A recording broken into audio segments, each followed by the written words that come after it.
my second day on the road with the TUC tour bus, and there's definitely a pattern emerging of confusion and panic about the benefit changes in particular.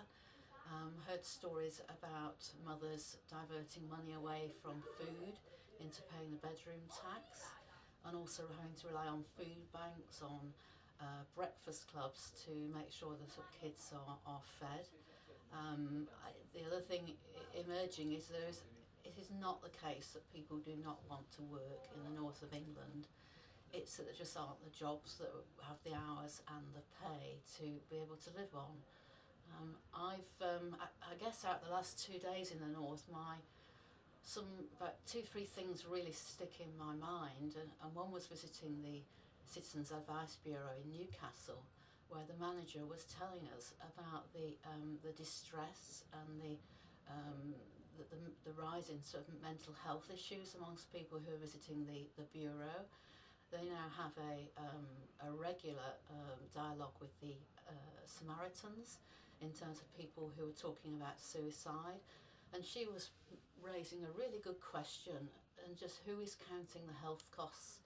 of austerity in terms of not just personal distress but the knock-on costs for GPs and A&E areas. Another big impression made on me was visiting a Salvation Army centre in Southwick, where one of the workers was describing how the local shopping street used to be a thriving one with butchers and bakers and greengrocers, and it's now just full of charity shops, pawn shops,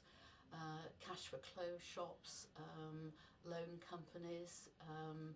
and I heard a story about people taking out a loan of £100 just for a few days and having to pay back 150,